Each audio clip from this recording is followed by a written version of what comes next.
I'm going to introduce something called the discriminant right here. And it's another formula which is equal to b squared minus 4ac. Okay, so the other formula we just learned for the vertex was negative b over 2a. So these two kind of go hand in hand as formulas go, and actually later on you're going to see one formula that has both of them in it. But I don't want you to, well, we're only going to do the basics of it right now, so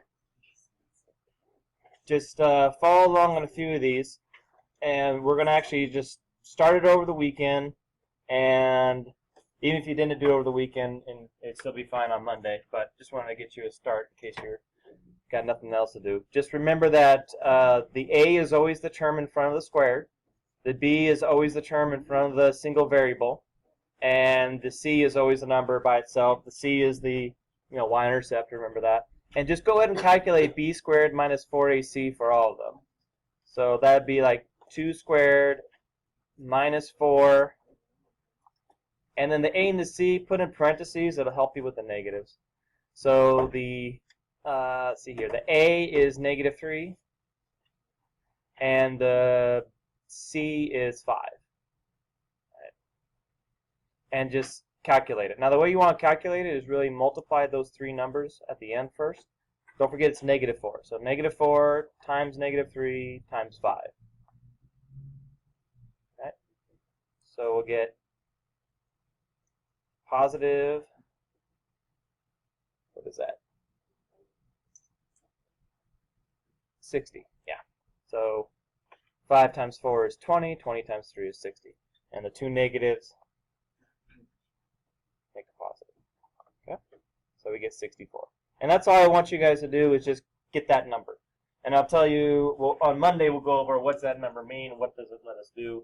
It's going to be something similar like a vertex. It's going to help you with graphing. It's going to help you with a few things, especially with prime polynomials, which we're really focusing on right now. Yeah, so that's basically it. Let me just, let's see, let's go down. Do maybe one more, so color code this one. So we got A, we got B, we got C. So it's going to be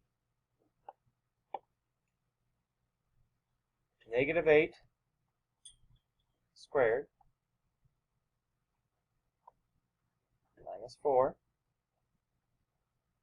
A is negative 8, and C is negative 2.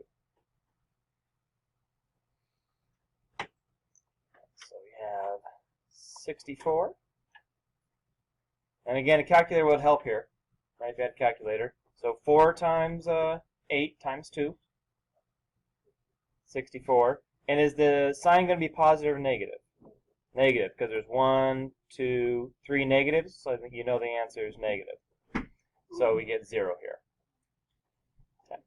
So that's all you need to do is just do this really fast, b squared minus 4ac on, and then we'll go over what all that means on a graph and stuff on Monday. I wasn't able to give this to the other period, so even if you didn't get it done over the weekend, it's fine. It was kind of behind. My printer was broken, so now we're back and running. So no worries, but just in case you don't want to waste time, maybe we still have 20-some minutes, so you can get it done if you want. Okay. All right.